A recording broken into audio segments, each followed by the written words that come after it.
የተሳሳተ ትምህርት በሰይጣን በኩል ስለሚመጣ እንዲሁ በቀላሉ አይወጣም። ዘመን ተቆጥሮ ትውልድ ተቀይሮ አሁንም ለጾም አሳ ይበላል አይበላል የሚል ሰው ለዘመናት ተሰጥቷል። ትክክለኛ ለጸሎት ቢሆን ሰውነትና ልቡና ገና አልፈጠርም።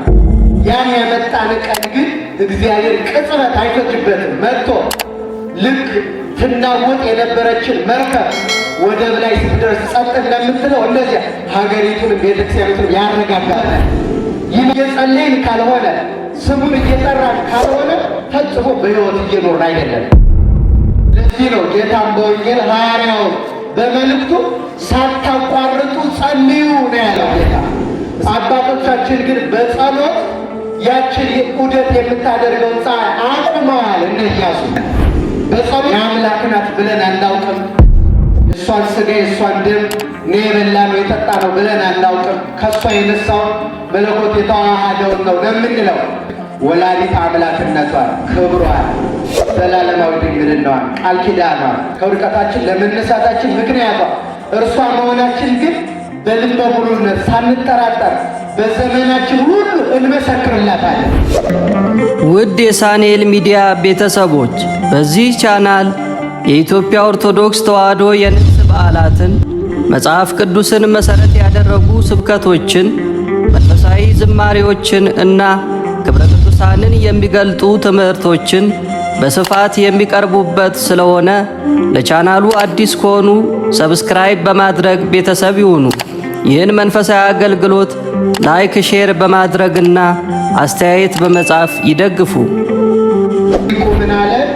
ሰው በሕይወት ለመኖር አንገቱ ጤናማ መሆን አለበት። አንገት የተባለችው እመቤታችን ናት። አንገት በራስና በሌላው አካል መካከል ያለ ድልድይ ነው።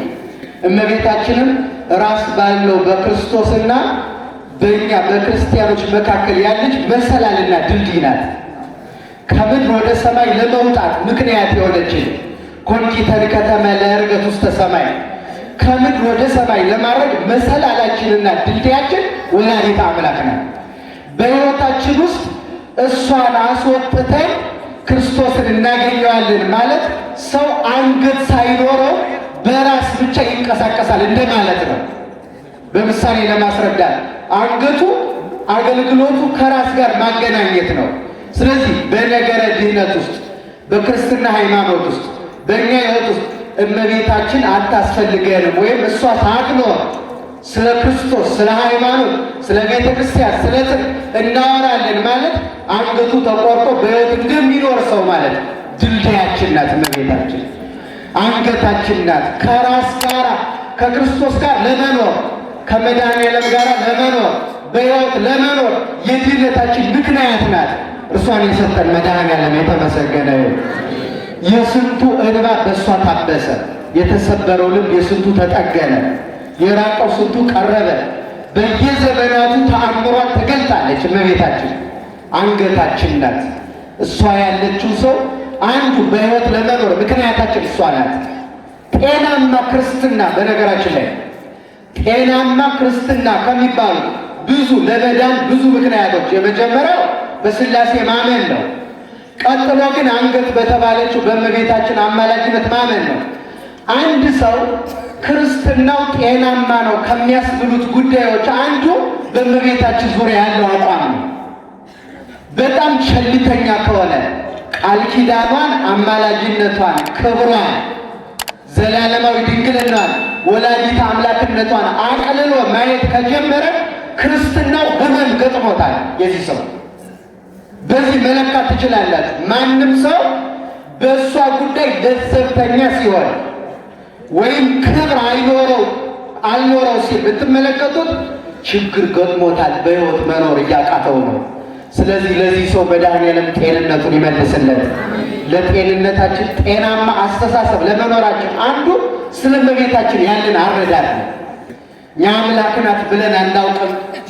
የእሷን ሥጋ የእሷን ደም እኔ የበላ ነው የጠጣ ነው ብለን አናውቅም። ከእሷ የነሳው መለኮት የተዋሃደውን ነው ለምንለው ወላዲት አምላክነቷን፣ ክብሯን፣ ዘላለማዊ ድንግልናዋን፣ ቃል ኪዳኗን፣ እናትነቷን፣ ኪዳነ ምሕረትነቷን ያው ሁሉ ተስፋ የተፈጸመው በእሷ መሆኑ ለውድቀታችን መነሳት ከውድቀታችን ለመነሳታችን ምክንያቷ እርሷ መሆናችን ግን በልበ ሙሉነት ሳንጠራጠር በዘመናችን ሁሉ እንመሰክርላታለን። በእሷ ፍቅር ምክንያት አባቶቻችን ብዙ ነገር ትተዋል።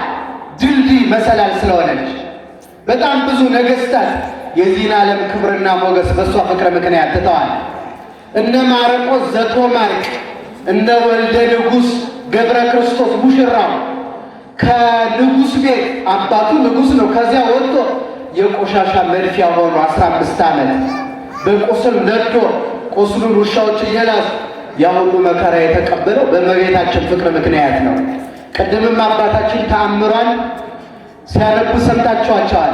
ምን ያህል ይፈልጓት እንደነበሩ የቀደሙ ሰዎች ነገሥታቱ ይፈልጓት ነበር። ነቢያቱ፣ ሐዋርያት፣ ጻድቃኑ፣ ሰማዕታቱ፣ ደናግሉ ምንም ሁሉ ይፈልጓት። ምኞታቸው እሷን ማየት ነው።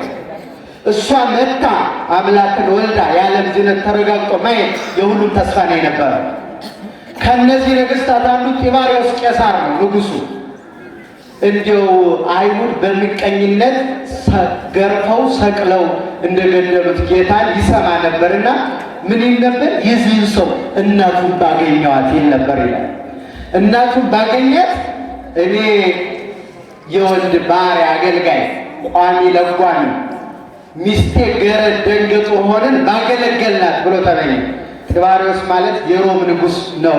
የሮም ንጉሥ ማለት በዚያው የዓለም ንጉሥ ማለት ነው። ምኞቱ ግን ምንድን ነው? የዚህ ሰው ተመኔት፣ ፍላጎት፣ ተስፋው፣ ጸሎቱ ምንድን ነው ካላችሁ እመቤታችንን ማግኘት። አየህ፣ የዓለም ሁሉ ምኞት ምንድን ነው? እናቱን ማግኘት። ለምን? በእናቱ መሰረትነት ነው እሱን የምናገኘው። አቅፈው አገኘናት። ያዘለችው፣ ያጠባችው፣ ያዘለችው፣ አዝላው የተሰደደችው፣ መከራ የተቀበለችው፣ በሕይወቱ በዚህ ዓለም እያለ አብራው የነበረች እሷ ስለሆነ በእርሷ እርሱን እናገኘዋለን። ሁሉም ይፈልጓት ነበረ፣ ባገኘዋል። አሁን እንግዲህ ያ ገናና ንጉሥ እሷን ከመፈለጉ የተነሳ ለእሷ ባሪያ ሆኖ ለመገዛት ሁሉ ተዘጋጅቶ ነበረ። የሚገርማቸው አላገኛትም። የእመቤታችን ምድራዊ ድሎቷን እግዚአብሔር ስለማይፈልግ ወደ ገነት ነጥቆ ወሰዳትና ቅዱሳን ከበው ያመሰግኗት ነበረ ይላል። ተመኝቶ እንኳን ጢባርዮስ የዓለም ንጉሥ የሮም ንጉሥ አላገኛትም። አይገርማችሁ? እኛ ግን በመድኃኔዓለም ቸርነት እነዚያ ሁሉ ያላገኟትን እኛ አገኘናት። ለዚህ ጸጋ ያበቃንን አምላክ አመስግኑት እስኪ። በቤቷ ተሰበሰብን፣ በቃል ኪዳኗ ተማጥነን ታምሯን እየሰማን ስሟን እየጠራን እየተጽናናን እንድንኖር አደረገን። ማን አረገ? ማን አረገ? ስሙ የተመሰገነ ይሁን። ስለዚህ በሕይወት ለመኖር ክርስቲያኖች አንገት ያስፈልጋል ብያችኋል። አንድ ሰው በሕይወት እንዳይቀጥል ከሚያደርጉ የሰውነቱ ክፍሎች ከተጎዱ እንዳይቀጥሉ የሚያደርጉ ሁለተኛው ደግሞ ምንድን ነው ካላችሁኝ ሳምባ ነው። ሳምባ ከተጎዳ ሰውየው በሕይወት መቀጠል አይችልም። አንደኛው አንገቱ ነው ብያቸዋል አይደል? ሁለተኛው ምኑ ነው? አንድ የሳምባ ምች ቢያገኘው ወይም በሌላ ምክንያት ሳምባው ቢጎዳ ምን አይልም ካላችሁ መኖር አይችልም፣ ይሞታል ይሄ ሰው። መድኃኔዓለም ጤንነቱን ይስጠን እና አሁን ተመልከቱ፣ ሳምባው ከተጎዳ በሕይወት የማይኖርበት ምክንያት ምንድን ነው ካላችሁ የሳምባን አገልግሎት ተመልከቱ። ምንድን ነው? ለመተንፈስ የሚያበቃን የሰውነታችን ክፍል ምንድን ነው ካላችሁ ምናችን ነው? ሳምባችን። ስለዚህ እሱ ሲጎዳ ምን ያቆማል? የሰው መተንፈስ አቆመ ማለት ምን አቆመ ማለት? መኖር አቆመ፣ ሞተ ማለት ነው። በክርስትናችንም በሃይማኖታችንም አንድ ክርስቲያን ሞተ የሚባለው ቅድም እንዳልኳቸው አንገቱን ሃይማኖትና እመቤታችን ሲያጣ፣ ሁለተኛ ደግሞ ሳምባው ከተጎዳ ማለት ጸሎት ያቆመ ቀን ሞት ገጥሞታል። እስኪ ጸሎት በሉ። ጸሎት ያቆመ ቀን ሙቷል። አሁን እኮ በእኛ ዘመን አንዱ ትልቁ መከራ ክርስቲያኑ በተለይ የሶሻል ሚዲያ ከመጣ በኋላ ሰው ከእንቅልፉ እንደነቃ ስልኩን መነካካት፣ ቲክቶክ ገብቶ ያንን እያዘዋወረ መመልከት ህሊናው ዛገ። ከዛ ገባል 5 ደቂቃ ውዳሴ ማርያም መድገም ለብዙ ሰው ጭንቅ እየሆነ መጣ። መዝሙረ ዳዊት መድገምማ የተራራ ያህል የገዘፈ ነው ለአብዛኛዎቻችን። ስለዚህ ሳናውቀው ውስጣችን የሞተ በነገራችን ላይ ዝም ብሎ ስጋዊ መተንፈስ መንቀሳቀሳችን በክርስትና ለመኖር ምልክት አይደለም። እየጸለይን ካልሆነ ስሙን እየጠራን ካልሆነ ፈጽሞ በሕይወት እየኖርን አይደለም። በሕይወት እንዳንኖር ያደረገን አንዱ ጸሎት ማቋረጣችን ነው። ለዚህ ነው ጌታም በወንጌል ሐዋርያውን በመልእክቱ ሳታቋርጡ ጸልዩ ነው ያለው ጌታ። እስኪ በሉ ምን ሳትሉ? ሳታቋርጡ። አሁን አስቡት፣ እስትንፋስ እየተነፈስን እንዳለን መሀል ላይ ጥቂት ቢቋረጥ ምን እንሆናለን? ወደ ሞት ነው መንገዳችን። ጸሎት ስንጸልይ ቆይተን መሀል ላይ እናቆመዋለን። እስትንፋስ ሲቆም ወደ ሞት እንደምንጓዝ ይጸልይ የነበረም ሰው ሲያቆም ምን ይሆናል? ወደ ሞት ጎዳና ነው የሚሄደው። ሞት ምንድን ነው ካላችሁ ከእግዚአብሔር መለየት ነው። አባቶቻችን ሰለስቱ ምዕት በፍትሐ ነገሥት አንቀጽ 14 ላይ ጸሎት ቢል ተናግሮ ምስለ እግዚአብሔር ይላል። ጸሎት ማለት ከእግዚአብሔር ጋር የምንነጋገራት ንግግር ናት ይላል። አሁን ተመልከቱ፣ አንዲት ሰው ሲጸልይ ከማን ጋር እየተነጋገረ ነው? ንገሩኛ፣ ከማን ጋር? ሲያቆምሳ ከማን ጋር ንግግር አቆመ? አይጨንቃችሁም? አሁን ተወዱት የነበረ ታፈቅሩት የነበረ ተሳሱለት የነበረው ሰው ጋር ተቆራረፋችሁ፣ ንግግር ተነሳሳችሁ። አይጨንቃችሁም? በጣም ጨንቆኛል፣ ካንተ ጋራ ካንቺ ጋራ ይህን ያህል ጊዜ ተቆራረፍ መቆየት አልችልም፣ በቃ እንታረቅ አትሉ? በጣም የምትወዱት የምታከብሩት ከሆነ ይጨንቃል። አይገርማችሁም? ከእግዚአብሔር ጋር ተቆራርፎ ግን መኖር ይቻላል? ብዙ ሰው ግን እንደዚያ ነው የሚኖረው። ጸሎት ከጸለየ ብዙ ጊዜ የሆነው ሰው አለ። አቡነ ዘበሰማያት እንኳን በአግባቡ ለመጸለይ ያቃተው ሰው አለ። አባቶቻችን በሌሊትም በቀንም መዝሙረ ዳዊት ሙሉ ሲደግሙ ያድራሉ ያለማቋረጥ። በነገራችን ላይ ያለማቋረጥ 24 ሰዓት ሙሉ የሚጸልዩ አሉ ቤተክርስቲያን እንደምናገኛቸው አባቶቻችን።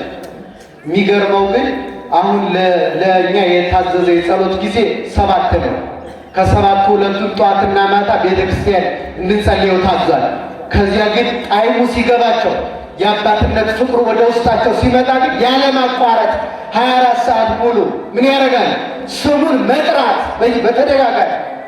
በተለይ የበቁ ሲሄዱ አባቶቻችን ያለማቋረጥ በህሊናቸው ውስጥ አጥረው የሌለበት መቋረጥ የሌለበት እግዚኦ መሐረነ ክርስቶስ ይላል። እስኪ በሉ አቤቱ ክርስቶስ ማረን። የማያቋርጡት ጸሎት ነው። አቤቱ የዳዊት ልጅ ይቅር በለኝ ያለማቋረጥ ይህን ይጸልዩታል። ስለዚህ ክርስቲያኖች ጣዕሙ እንዲገባን ወደ አባትነት ፍቅሩ እንድንመለስ ጸሎት እንድንጸልይ በጸሎት ብዙ ነገር ተደርጓል። ወደ ነነዌ ከተማ ሊመጣ የነበረው እሳት የቀረው በጸሎት ምክንያት ነው። በነገራችን ላይ በጸሎት ምክንያት ውሃ ግድግዳ ሆኖ ቆሟል። የኅዳር ሚካኤል ያከበር ነው የቅዱስ ሚካኤል በዓል። በሙሴ ጸሎት በቅዱስ ሚካኤል ተራዳይነት ምክንያት የኤርትራ ባህር እንደ ግድግዳ የቆመው በጸሎት ምክንያት ነው። ፀሐይ በሰዓት ዑደት ታደርጋለች። ከዛም ወደ ማታ አካባቢ ወደ መስኮቷ ትገባለች። አባቶቻችን ግን በጸሎት ያችን ዑደት የምታደርገውን ፀሐይ አቁመዋል። እነ ኢያሱ በጸሎት ምክንያት ፀሐይ ቆሟል። የጠላትን ርስት ለእስራኤል እስኪያካፍል ድረስ ቢመሽበት ፀሐይ አቆሟል። በሀገራችንም ፀሐይ ያቆሙ ቅዱሳን አሉ። እነ ቅዱስ ይምርሃነ ክርስቶስ ከአራቱ ካህናት ነገሥታት የመጀመሪያ ቅዱስ ይምርሃነ ክርስቶስ ቀድሶ የሚያቆርብ ንጉሥ ነበረ እና በሚቀድስበት ጊዜ ቆራቢው በዛ። ሲበዛ እግዚአብሔርን እንዲህ ብሎ ለመነው፣ የኢያሱ አምላክ እኔም እንደ ኢያሱ አምናሃለሁ፣ ይህ ሁሉ የሚቆርበው ሰው ሳይቆርብ እንዳይመለስ። ኢያሱ ምድራዊ ርስትን ለማካፈል በገባውን ፀሐይን አቁሟል። እኔ ደግሞ ሰማያዊት ርስት መንግሥተ ሰማያት የምትገኝበትን ሥጋና ደምን ለምእመናን ለማደል መሸብኝ ሰዓቱ። ስለዚህ እባክህ አቁርቤ እስከምጨርስ ድረስ ፀሐይ እንዳትጠልቅ እርዳኝ ብሎ ጸለየ። እግዚአብሔር ረዳው። በኢትዮጵያ ምድር ሌላው ዓለም ጨልሞ ኢትዮጵያ ውስጥ ግን ፀሐይ ያበራ ነበረ። ይሄ የሆነው በምንድን ነው ከተባለ በምን ነው? አረ ንገሩ። በጸሎት ነው። በእኛ ህይወት ውስጥ ራሱ ደካሞች እንኳን ብንሆን ጠንካሮች ባንሆን ጸሎታችንን ሰምቶ እግዚአብሔር ብዙ ነገር አላደረገም። እንዲሁ ይሄ የሆነ ተአምር የምንለው እየመጣችሁ የምትመሰክሩት ጧፍ ይዛችሁ የምትዞሩት ጥላዋን ይዛችሁ ስትዞሩ ይሄ ሁሉ በእኛ ህይወት ውስጥ እንኳን የተደረገ ተአምር ነው። ግን መሰረቱ ምንድን ነው ከተባለ ጸሎት ነው። ከዚያ ውጭ ግዳጅ ከማስፈጸም ውጭ ክርስቲያኖች ጸሎት ይሄን አድርግልኝ፣ ይሄን ብታደርግልኝ፣ ይህ ጎሎብኛል ከሚለው የሚቀድም አለ። እግዚአብሔርን አባታችንን እንደተቀጠረ ሰራተኛ ጉድለታችንን ብቻ እንዲሞላልን አንፈልግም። አባታችን ነው። ምናችን ነው? ስለዚህ አባት ቢሰጥም ባይሰጥም ቢነሳም ቢሰጥም የአባትነት ፍቅሩ ስለማይቋረጥ ስሙን አባ ብሎ መጥራት ተገቢ ነው። እስኪ በሉ አባታችን ነው በየት የምትኖር እንዲህ ብሎ መጥራት ቢደረግም ባይደረግም የማይቋረጥ ነገር ነው። እንዲህ ይላል አንድ ጎርጎርዮስ የተባለ ቤተክርስቲያን አባት፣ 3 አይነት ሰዎች አሉ በክርስትና ውስጥ የሚኖሩ 3 አይነት አኗኗር የሚኖሩ ክርስቲያኖች አሉ ይላል። አንደኛው እንደ ባሪያ የሚኖሩ ይላል፣ እንደ ባሪያ። ሁለተኛው ደግሞ እንደ ተቀጠረ ሰው፣ ሶስተኛ ደግሞ እንደ ልጅ የሚኖሩ ሰዎች አሉ ይላል። እንደ ባሪያ የሚኖረው አሁን ባሪያ የሆነ ሰው የሚሰራበት ዋና ምክንያት ያን ስራ የንጉሱን ግልምጫና ቁጣ ፈርቶ ነው የሚሰራ። የንጉሱን ምን ቁጣ እንዳይቆጣው ፈርቶ ደንግጦ ነፃነት የሌለው ስለሆነ፣ ስለዚህ ንጉሱን ወዶት አይደለም፣ ፈልጎት አይደለም፣ አክብሮት አይደለም፣ ቁጣውና ግልምጫውን ፈርቶ ነው። ሁለተኛው የተቀጠረው ደግሞ የሚያገለግልበት የሚሰራበት ዋና ዓላማ ገንዘቧ ብቻ ናት። ምኗ ብቻ ናት? ገንዘብ ስለሚከፈለው ብቻ። ልክ ገንዘቡ ቢቋረጥ ጓዙን ጠቅልሎ ከዚያ ቤት ይወጣል። ሶስተኛው ግን እንደ ልጅ የሚኖር ሰው ነው። ልጅ አባቱ ቢቆጣውም ባይቆጣው፣ ልብስ ቢገዛለትም ባይገዛለትም፣ ምግብ ቢሰጠውም ባይሰጠውም ከአባቱ አይለይም። ምን ስለሆነ ልጅ ስለሆነ። አሁን ከዚህ ውስጥ ከሶስቱ እኛ የትኛውን እንመስላለን? እንደ ባሪያ ነው ቤተክርስቲያን ውስጥ የምንኖር። እግዚአብሔር ምናልባት በደዌ ቢቀጣኝ መቅሰፍት ቢያመጣብኝ እንደዚህ አድርጎ መዓት በእኔ ላይ ቢያወርድ ብለን እንደ ባሪያ ፈርተን የምንኖር አንድ። ሁለተኛ ደግሞ በሕይወታችን ውስጥ የሚያደርግልን ነገር አለ። ወጥተን እንድንገባ ያደርጋል። ስራችንን ባርኳል፣ ትዳራችን ባርኳል፣ ልጆች ሰጥቶናል፣ ጤና ሰጥቶናል፣ ደሞዝ እናገኛለን። ይችን ስለሚያሟላልን ከሆነ እንደ ቅጥረኛ ነው የምንኖረው ማለት ነው። ስለዚህ ምን ይሆናል? ያሳጣን ቀን ከሰጠን ጌታ በጸጋ ከሰጠን ነገር ቢያሳጣን፣ አይ አሁንማ ትቶኛል ብለን እንተወዋለን። ከተቆጣን እኔን እኮ በደዌ እንዲያደርገኝ ቀሰፈኝ፣ መከራ መጣብኝ ብለን እንተዋለን። እንደ ባሪያ የምንኖር ከሆነ እንደ ልጅ ከኖርን ግን በደዌ ቢቀጣን በአባትነት ፍቅሩ ነው ብለን የሰጠንን ቢነሳን የሰጠም የሚነሳም እርሱ ነው፣ አንድ ቀን ይሰጠናል ብለን ከአባትነት ፍቅሩ ሳንለይ እንኖራለን። በቸርነቱ እንደ ባሪያ እንደ ተቀጠረ ሰው ሳይሆን እንደ ልጅ እንድንኖር መድኃኔዓለም ይርዳል። እንደ ልጅ ቢኖር ምን ያደርጋል? ጸሎት አያቋርጥም። ቅድም እንዳልኳችሁ በነገራችን ላይ አባቶቻችን በጸሎት በደንብ ተጠቅመውበት ከምድር ከፍ ብለዋል። አባ ሳሙኤል ዘዋልድባ የዋልድባው አባት አባ ሳሙኤል ውዳሴ ማርያምና ቅዳሴ ማርያም ሲጸልይ ስንዝር ያህል ከምድር ከፍ ይል ነበር ይላል። ከምድር ከፍ ይል ነበር። አያችሁ፣ ጸሎት ሰማያዊ ያደርጋል፣ ከፍ ያደርጋል፣ ወደ እግዚአብሔር ያቀርባል ማለት ነው። ከፍ ይል ነበር ሲጸልይ፣ ስሟን ሲጣራ፣ ቅዳሴዋን ውዳሴዋን ሲደግም ከፍ ይል ነበር። አያችሁ፣ ስንጸልይ ከፍ እንላለን። ክርስቲያን ወደ ላይ እንወጣለን፣ ከምድራዊ ነገር እንወጣለን። ጸሎት እየጸለይ ከፍታችን እንዲመለስ የቀድሞ ክፍታችን እመቤታችን ኪዳነ ምሕረት በአማላጅነቷ ትርዳል። እሱ ብቻ አይደለም፣ የተከዜ ባህርን ሲሻገር ምግብ አስፈለገው ይላል። ያኔ ከተከዜ ውሃ በእጁ በፍኙ እንደዚህ ጠልፎ ቅዳሴ ማርያም ደገመበት። ሲደግምበት ውሃው ዳቦ ሆነለት ይላል። ዳቦ ሆነለት፣ በላ። ከዛ ጠግቦ መንገዱን ተጓዘ። ስለዚህ አባቶቻችን ውሃን ዳቦ አድርገዋል። በጸሎት ከምድር ከፍ ብለዋል፣ ባህር ከፍለዋል፣ ፀሐይ አቁመዋል። እሱ ብቻ እንዳይመስላችሁ የተፈጥሮ ስርዓትን ወደ ኋላ መልሰዋል። ወደ ኋላ መልሰዋል ማለት ምን ማለት ነው? ሕዝቅያስ የተባለው የይሁዳ ንጉሥ በኃጢአቱ ምክንያት ሲታመን ንስሐ ገብቶ እግዚአብሔር ማረው፣ ይቅር አለው፣ እኛንም የማረው። ስለዚህ ይቅር ሲለው እንዲህ ብሎ ለመነው እግዚአብሔርን፣ አንተ እኔን ማዳንህን እንዲታወቅ አንድ ተአምር ዓለም የሚያውቀው አድርግ አለ። ምንድን ነው ሲለው፣ አሁን ሰዓቱ 11 ሰዓት ነው፣ ፀሐይ ልጠልቅ ነው። ስለዚህ 11 ሰዓት የደረሰችውን ፀሐይ ወደ 3 ሰዓት መልሳት አለው። ወደ ጠዋት እንደገና ማለት ነው፣ ወደ ጠዋት ፀሐይ መልሳት። ለምን ሲለው ሰው ልክ ፀሐይ ልትጠልቅ ብላ እንደገና 3 ሰዓት ሆነ ማለት ነው። አስቡት።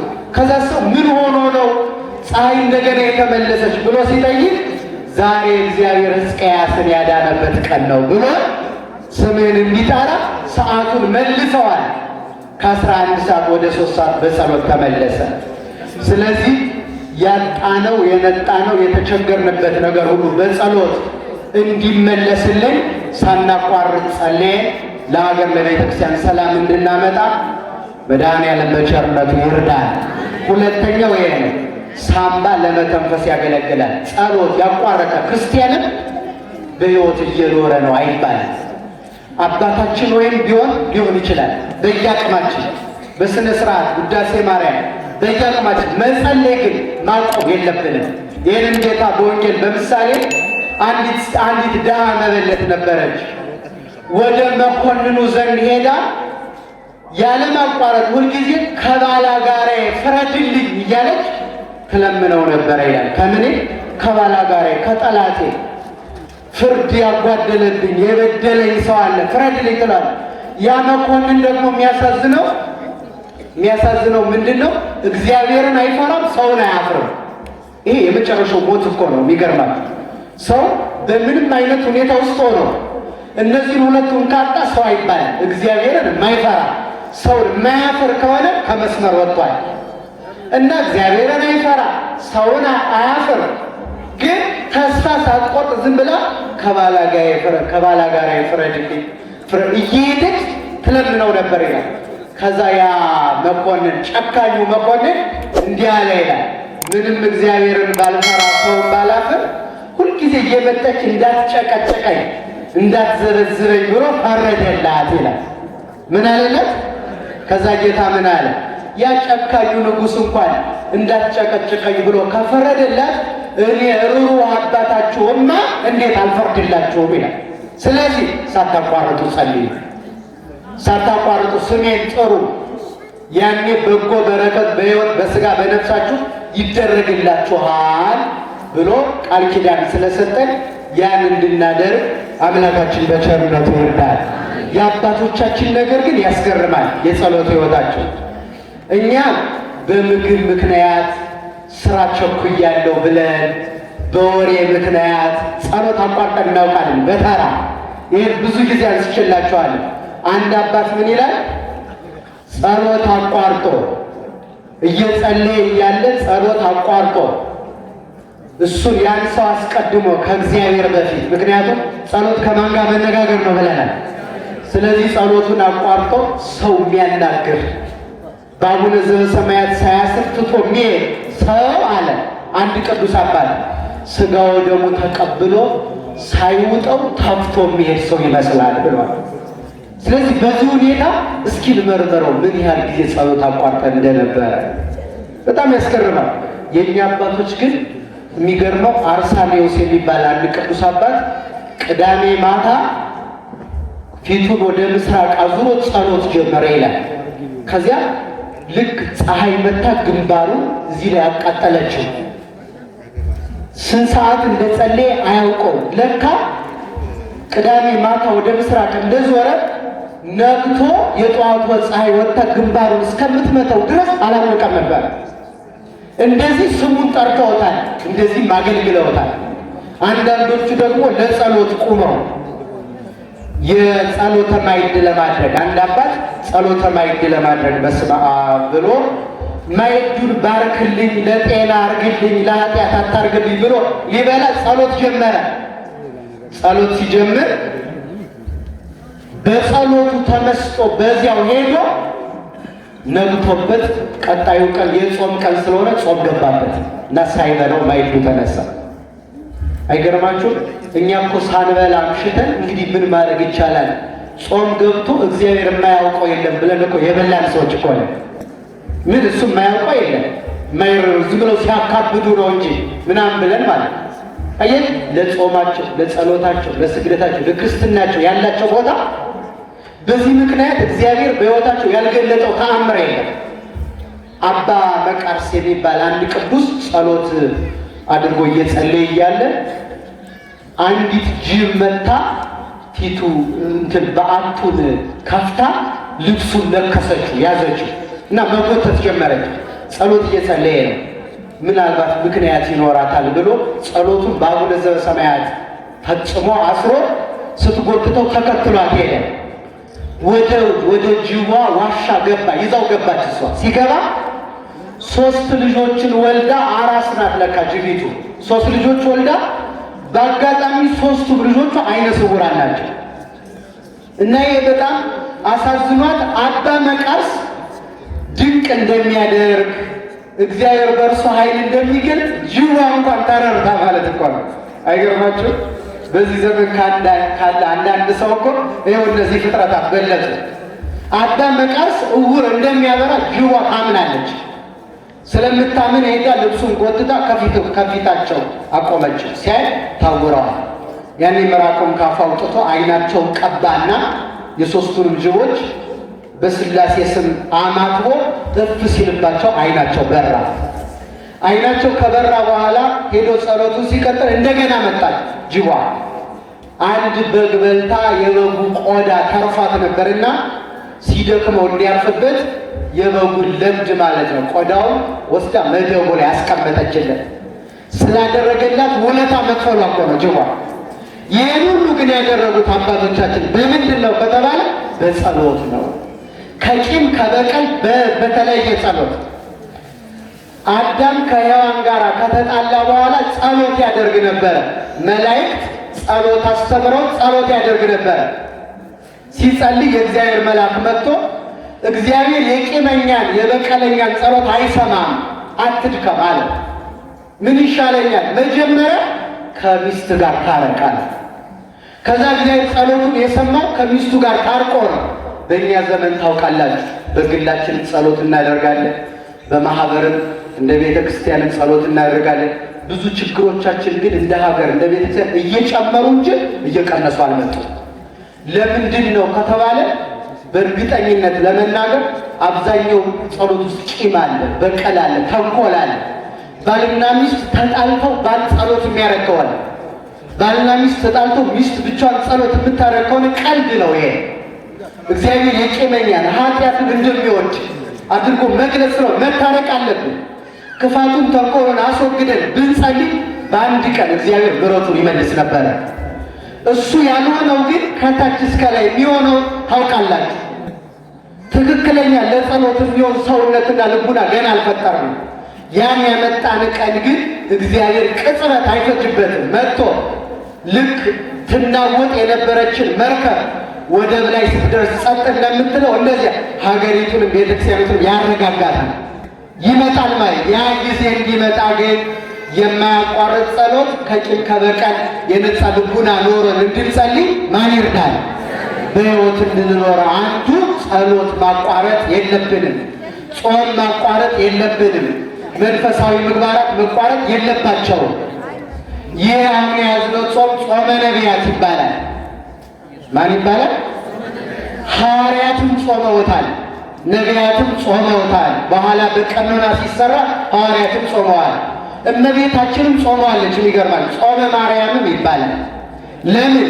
ጌታን በጸነሰች ጊዜ እግዚአብሔር በጎ ነገር በሕይወታችን ሲያደርግ ያን በጎ ነገር እንዴት አድርጌ ልቀበል ማለት መንፈሳዊ ልማድ ስለሆነ ጌታን ጸንስሻለሁ እና ምን ሰርቼ ወልደዋለሁ ብላ ጾመ ነቢያትን ጾማለች ይላል። ስለዚህ እሷ የጾመችው ጾም ነው። ስለዚህ ክርስቲያን ነቢያት ጾመውታል፣ ሐዋርያት፣ እመቤታችን፣ ቅዱሳን ጾመውታል። ታዲያ በዚህ ዘመን ክርስቲያን ሆኖ ይሄ የቄስ ጾም ነው፣ ይሄ የመነኩሴ ጾም ነው የሚለውን ትምህርት ሰው የት ነው ያገኘው? እኔ በአንድ ነገር መስማማት አለብን። ቢያንስ ሰው ቀንጥሎት ጠጅ አስክሮት ስጋዊ ድካም ገጥሞት በቃ አልችልም ብሎ ስህተቱን አምኖ አንድ ነገር ማድረጋል ጥቅስ እየጠቀሱ መሳት ግን የበደል በደል ነው። የተሳሳተ ትምህርት እያስተማሩ ይህ ቄስ ነው የሚል ትምህርት ወዴት ተገኘ? ማን አስተማረ? ቀድሞ ያስተማረ አባት አለ? ሊቅ አለ? የመነኩሴ ነው ማን አለ? በምትጾሙበት ጊዜ ጾም የጽድቅ ምልክት መሆኑን ጌታ አስተምሯል። ስለዚህ ጾም ደግሞ የተሰራው ለክርስቲያኖች ሁሉ እንጂ ይሄ የነገሌ ተብሎ የተሰራ ጾም የለም። የሚገርመው እውነተኛው ደገኛው ትምህርት መግቢያ የለውም። በቃ እየተጋጨ ከልቡናችን ጋር ሲመለስ ሳያድር ሳይጸጽ ጋር የተሳሳተ ትምህርት ግን እንዴት ሰርጾ እንደሚገባ ይገርማቸዋል። አንዳንድ ትምህርት ስለሆኑ ነገር ለምሳሌ አሳ በጾም ይበላል የሚለው ትምህርት መቼ እንደገባ መውጫ ያጣ ትምህርት እኮ ነው። ደግሞ አይወጣም። ደግሞ የተሳሳተ ትምህርት በሰይጣን በኩል ስለሚመጣ እንዲሁ በቀላሉ አይወጣም። ዘመን ተቆጥሮ ትውልድ ተቀይሮ አሁንም በጾም አሳ ይበላል አይበላም የሚል ሰው ለዘመናት ግን ተሰብኳል። ስንት ዘመን ተቆጠረ። አሳ ስጋ አለው የለውም? ስጋ በጾም ያገድፋል አይገድም? ያገድፋል። ታዲያ ምንድነው መከራ የምናየው? ስለዚህ እኒህን ትምህርቶች ለሰው አስረዱ። ጾመ ሐዋርያት፣ ጾመ ነቢያት የክርስቲያኖች ጾም ነው። አሳ በጾም አይበላም። ቀድሞ ዘመን ጀምሮ የነበረ ነው። የሆኑ ሰዎች በተሳሳተ መንገድ ተርጉመው ትውልዱን አጠፉት። ይህን ማወቅ ይህንን ስንጠብቅ በሕይወት እንኖራለን። ሁለተኛው ይሄ ነው። እስትንፋስ ከተቋረጠ ሳምባ ከተጎዳ እስትንፋስ ይቋረጣል። እስትንፋስ ከተቋረጠ ሞት ይመጣል። ጸሎት ካቆም ከእግዚአብሔር ጋር ያለን እስትንፋስ ተቋረጠ ነው። በነፍሳችን እየሞትን ነው። ሁልጊዜ እንድንጸልይ አምላካችን ይርዳል። ሶስተኛው በሕይወት እንዳንኖር የሚያደርግ ይላል ሊቁ ኩላሊት ነው ይላል። ምንድን ነው? አሁን በእኛ ዘመን ሰው በተለያየ ምክንያት ኩላሊቱ ፌል ያደርጋል። ከዚያ ኩላሊት ዋና ዓላማው ሰውየው የሚበላውን ምግብ ማጣራት ነው። ማጣራት እንዳለ የበላ ነው ምግብ እዚያ ውስጥ ለሰውነታችን የሚጠቅመው ተጣርቶ ከደማችን ጋር ተዋህዶ ሰውነታችን ሊንቀሳቀስ የሚያደርገው ጥቂት ነገር ነው።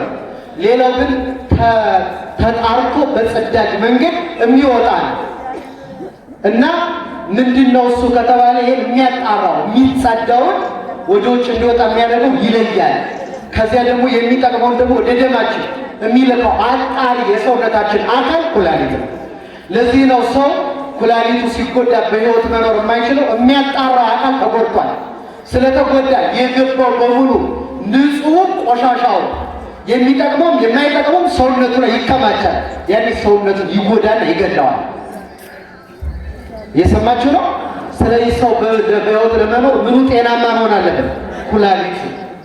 በክርስትና ዓለምም በሕይወት ለመኖር ይህ የሚያጣራው የክርስትናችን ክፍል የሚባለው ቃለ እግዚአብሔር ነው።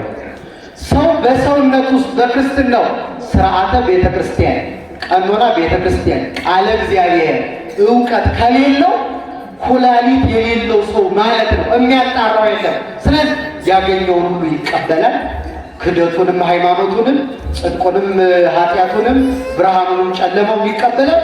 ከዛ የሰው ሁሉ መረጋገጫ ይሆናል። አሁን በዚህ ዘመን የተፈተነው በዚህ ምክንያት ሶሻል ሚዲያ ላይ የሚነገረው የሚጻፈውን የሚሆነው በሙሉ እንዳለ ልክ እንደ ስፖንጅ የሚወስድ ሰው አለ። ማጣራት እኮ ተገቢ ነው። የምናጣራው ደግሞ በእግዚአብሔር ቃል ነው። በማን ቃል ነው? ስለዚህ በሙላት ሐዋርያው እንዳለ የእግዚአብሔር ቃል በሙላት ይኖርባችሁ ይላል። የእግዚአብሔር ቃል ካለ ይሄ ኃጢአት ነው፣ ይሄ ጽድቅ ነው፣ ይሄ ሃይማኖት ነው፣ ይሄ ክደት ነው፣ ይሄ ቀኖናዊ ነው፣ ይሄ ግን ቀኖናዊ አካሄድ ነው እንላለን። አሁን ግን የመጣ ሰው የሚነደው ሰው በጣም ብዙ ነው። በጣም ከፍተኛ ጥፋት እየመጣ ነው።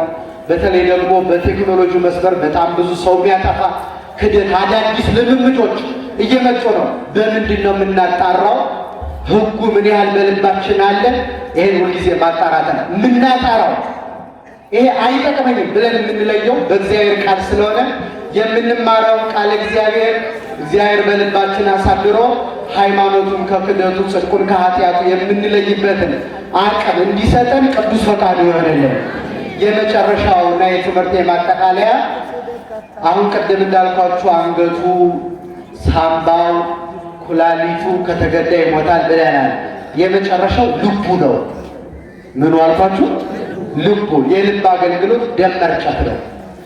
ደም መርጨት ካቆመ ሰውየው ይሞታል። ወደ ክርስትናችን ስንመጣ ደግሞ ሊቁ እንደተረጎመው ስለዚህ ሰው በሃይማኖት ጸና፣ አንገቱን ጠበቀ፣ ሳምባውን ጠበቀ፣ ጸሎተኛ ሆነ፣ ከዛ ኩላሊቱን ጠበቀ፣ ቃለ እግዚአብሔር ተማረ፣ ቅዱሳት መጻሕፍትን አነበበ፣ ጽድቅና ኃጢአት ለየ። ከዚያ የመጨረሻው ምን መሰረታዊ ነገር ያስፈልገዋል ከተባለ ልቡ ደም መርጨት አለበት። ማለት ስጋው ደግሞ መቀበል አለበት። ምን መቀበል አለበት? አሁን ልብ በል፣ ሃይማኖት አለው የሰው ይጸለያል፣ ቃል እግዚአብሔር እየመጣ እንዳሁኑ ጉባኤ ይማራል። ከዚያ ከይህን ሁሉ አድርጎ ግን ስጋው ደግሞ ባይቀበል ምን ይሆናል? ይህ ሰው ወደ ሞት ጎዳና እየሄደ። ይሄ ማለት አንገቱ ጤነኛ ነው፣ ሳምባው ጤናኛ ነው፣ ኩላሊቱ ጤነኛ ነው። ልቡ ግን ከነዚህ ሁሉ ተለይቶ ደም መርጨት ቢያቆም ይህ ሰው ወደ ሞት ይሄዳል። ሃይማኖት ኖሮን እየጸለይን እየጾምን እየሰገድን ከዚያ ደግሞ ቃል እግዚአብሔር እየተማር ወደ ቅዱሳን መጻሕፍት ሐሳብ እየመጣ ስጋው ደግሞ የማንቀበል ከሆነ በሕይወት ሳይሆን በሞት ውስጥ ስለሆነ ያለ ነው። ስጋውን በልተን ደሙን ጠጥተን ከሁሉ በላይ ክርስቲያኖች በተደጋጋሚ እንደምናነሳው በተለያየ ጊዜ በገጠመን ፈተና ምክንያት ነው እንጂ ክርስቲያን ማለት ያለማቋረጥ ስጋው ደሙን የሚቀበል ሰው ማለት ነው ክርስቲያን ማለት። ስለዚህ በእኛ ዘመን አንዱ ይቆርባል፣ አንዱ አይቆርብም። እገሌ ቆራቢ ነው፣ እገሌ ቆራቢ አይደለም ይባላል። በቀኖና ሐዋርያትም የተሰራልን ለማስቀደስ የሚመጣ ሰው ተዘጋጅቶ ንስሐ ገብቶ ስለሚመጣ ቅዱሳት መጻሕፍትን ይስማ፣ ስጋው ደሙ ይቀበል ይላል። ስጋው ደሙ የማይቀበል ከሆነ ደግሞ ከቤተክርስቲያን ወጥቶ ይሄድ ይላል። አሁን አስተውሉ። ይህንን አባቶቻችን ሲተረጉሙ አንድ ክርስቲያን ንስሐ አባት ይኖረዋል፣ ምንም ጥርጥር የለው። ያለ ንስሐ አባት ቢኖር ክርስቲያን አይኖርም። ስለዚህ ይመጣና ያስቀድሳል። አንድ ቀን በቀድሞ በሐዋርያት ሥርዓት አስቀድሶ ሲወጣ ዝም ይለዋል። በመጀመሪያው ቀን ንስሐ አባት፣ በሁለተኛው ቀን መጥቶ ግን አስቀድሶ ሳይቆር ወጣ። አቁሞ ምንድን ነው የገጠመ ችግር ብሎ ይጠይቃል። ለምን ነው ቁርባን ያቆምከው? ለምን ስጋው ደሙ መቀበል አቆም ይበለው። ለምን? ከቁርባን ከስጋው ደሙ የተለየ ሕይወት የሞት ሕይወት እንጂ የሕይወት ሕይወት ስላልሆነ ይህንን ይጠይቀው። ከዛ ችግሩን ይፍታለትና ወደ ቁርባን ይምጣ ብለው አስተምረዋል። ስለዚህ ልባችን ደም መርጨት ያቆመብን ክርስቲያኖች ንስሐ ገብተን ስጋውን ደሙን ወደ መቀበል መተን ተመልሰን በሕይወት እንድንኖር የእግዚአብሔር ቸርነት የእመቤታችን አማላጅነት የቅዱሳን ጸሎት ይርዳን። እግዚአብሔር ይስጥልኝ።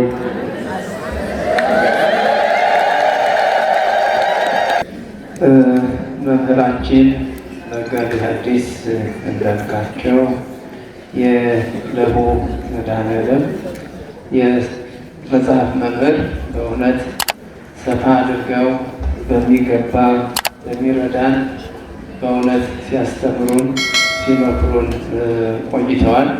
በእውነት በየጊዜው እየመጡ ነው የሚያስተምሩን። ረጋ ባለ መንፈስ በእውነት ሁላችንም ደስ ብሎን ስንሰማቸው ቆይተናል።